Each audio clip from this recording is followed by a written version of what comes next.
Hi Sagittarius, thank you so much for joining me today. I hope that you are doing well. So these cards wanted to be known, so we're going to take a look at them. We have the Star, Major Arcana, and we have the Four of Cups for the awareness of the week. So the Star is a beautiful card. We see this woman here pouring water into the pond. She's also pouring water on Earth.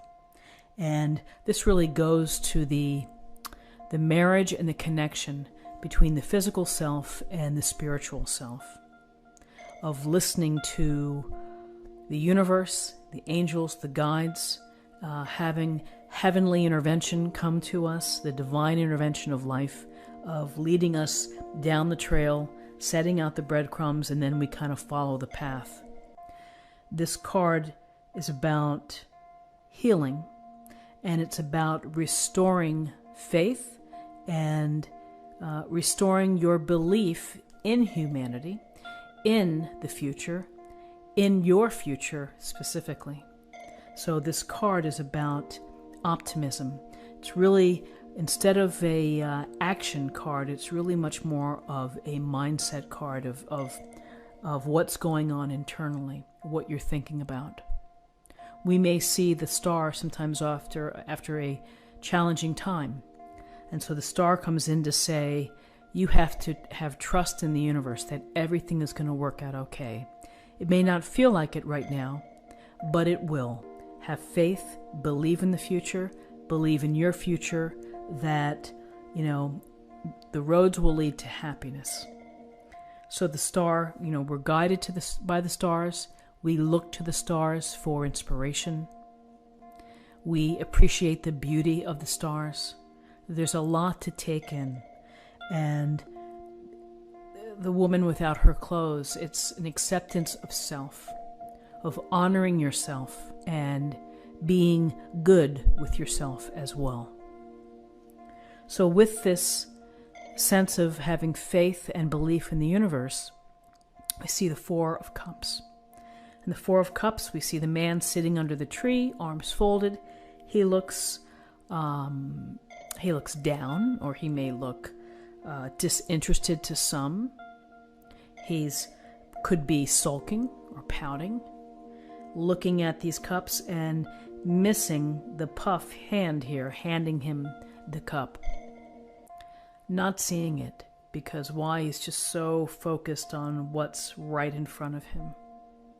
And whether this is a time this week where you are feeling you're not pleased with your circumstance, or you feel that you are hitting a dead end, or you're feeling stuck and not growing spiritually, or not growing, the way that you had hoped to.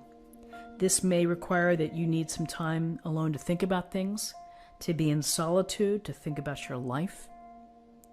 Where is it going? Where are you headed? The danger is that when you stay too long underneath the tree, and if you continually, just live in this place of discontent or, boredom, then that's not going to serve you in the future. You have to use whatever feelings here that you feel of being stuck or stagnant. You're going to have to channel it into something that you can use to change that feeling. It's a matter of standing up and walking away from the tree and doing something about it. If you're unhappy in a relationship, if you're unhappy in a job or in a location, then instead of just living with the unhappiness, it's, take that feeling and use it to start planning something different.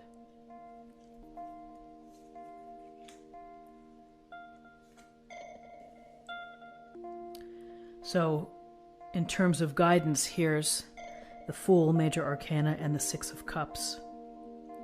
So the Fool, speaking of planning something different, the Fool is your desire for something new, your desire for a new beginning, for, the walking the high wire, of taking a chance, of taking a leap of faith, in doing something that's going to make you feel alive and not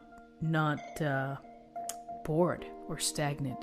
something that's going to bring the carefreeness perhaps of life back to you. And at any age, we have access to being the Fool. There's always opportunities for new things, to introduce new education, new hobbies, new people, whatever it may be. You have a whole lifetime to keep doing this and to start a new journey that one never knows where it may lead.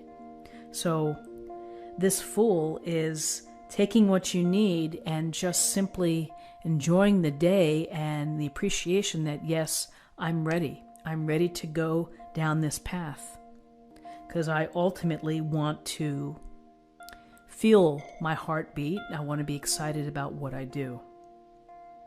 And so this excitement and this new beginning, here we have the Six of Cups. And often we say the Six of Cups is about nostalgia.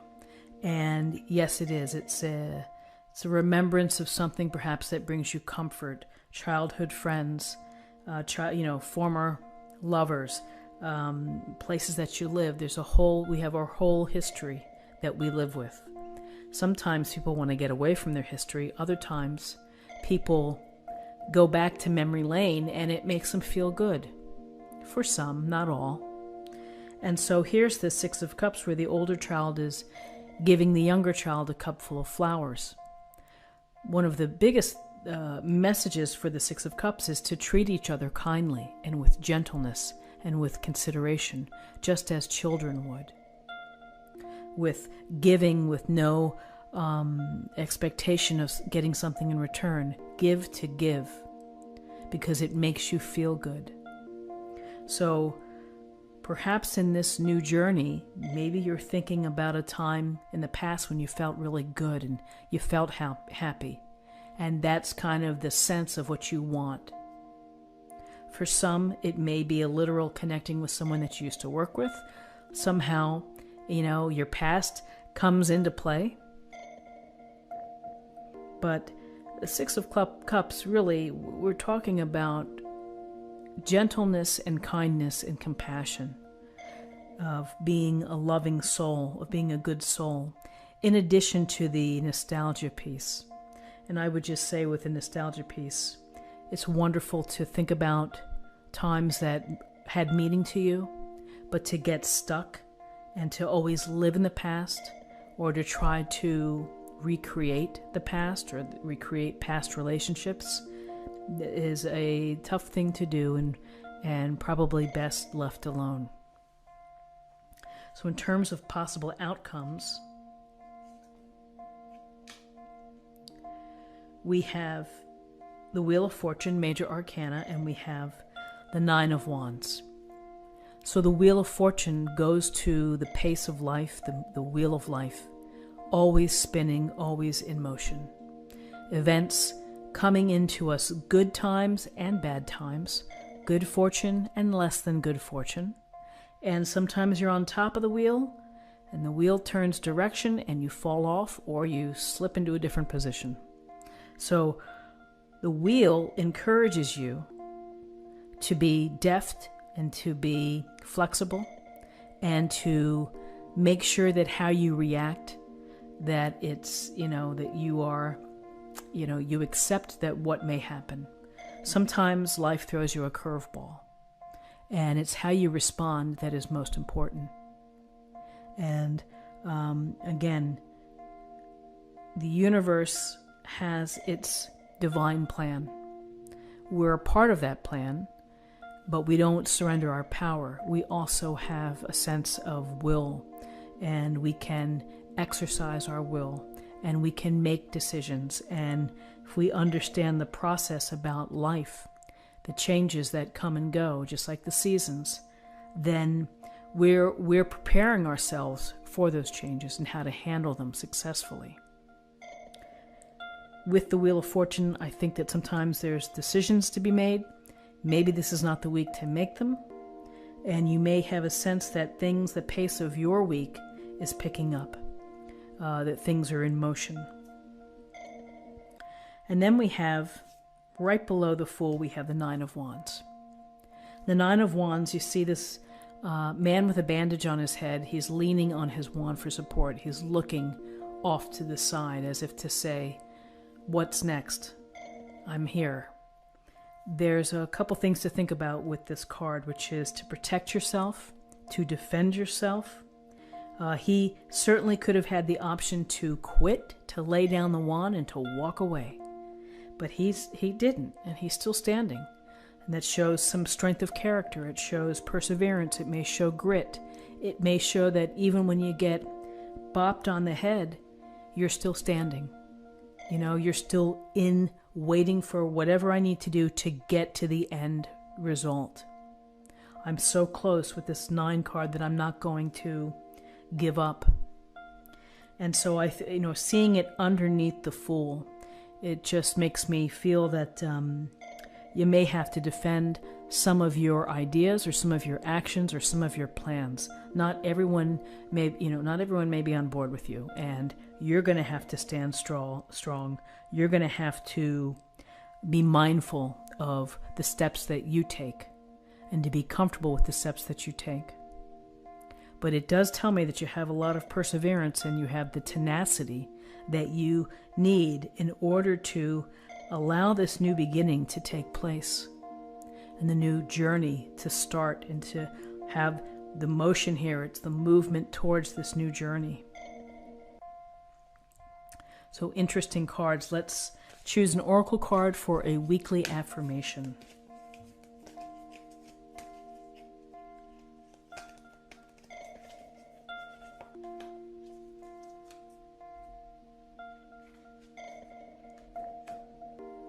Soul Flame.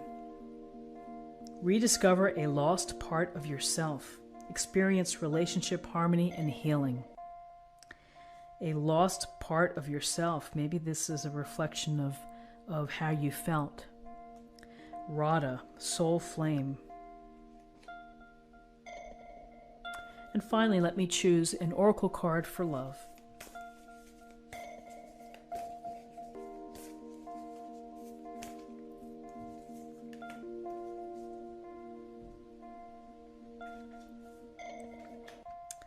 Embrace your emotions. Don't push down your feelings or judge your emotions. And it's important because sometimes emotionally we feel flat. We may feel down. And we feel that maybe sometimes you have to put on a happy face to others. And you don't have to do that. You just have to be real and to be honest with friends to say, yeah, I'm having a rough week. I'm not feeling like myself. Whatever it may be, is to, pay attention to your emotions, and they're important, and to be true to them as well. So I hope that you found something helpful here with this reading. If you did, please subscribe